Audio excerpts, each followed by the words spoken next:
Privacy, discretion, and confidentiality are number one for me.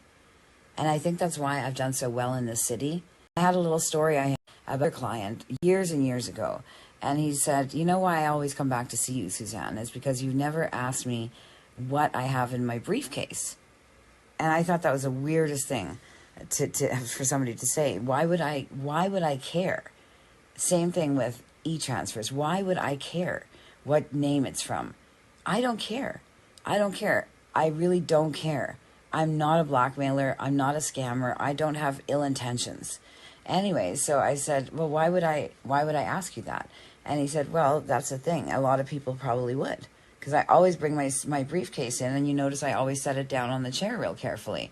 He said, why don't you go over to it? Can you hand it to me? So I walked over to the chair, and I went to go, you expect a certain weight when you grab a briefcase, and it was really heavy. I mean, my whole body just went bloop, and I was like, holy fuck, what do you have in here, dead body? I joked.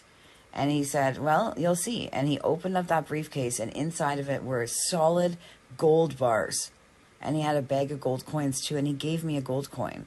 He said, this is just for the fact that you never asked. And I said, there's certain things I would never do. 1 is steal. 2 is try to ruin somebody's life.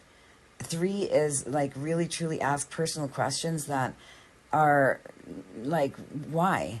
I don't have any use for that information. Like I said, I have a life outside of my work. So yes, a lot of people cannot be trusted out there. And that's why I make the videos on this channel about how not to get scammed on Leo List. That is for your sake as a client. I wouldn't have been in business in Vancouver for 25 plus years if I was a scammer. And I do have good reviews when it comes to that and being able to trust me. People have paid in full before they even arrive. And of course, I'm still honoring their session. Imagine if I fucked one person over, how many comments I would get on this channel alone, on YouTube, basically informing people, like people could comment. Somebody like you, a disgruntled client, could go on there and say, this woman ripped me off. And it would be all over the place. If I didn't catch it, it could be up there for hours. It would affect my business, right? So no, I'm not a scammer. And yes, you can trust me with a deposit. That is $100, and you're bringing another minimum of $200 when you arrive. Anyways, if this does not make sense to you, then I'm sorry.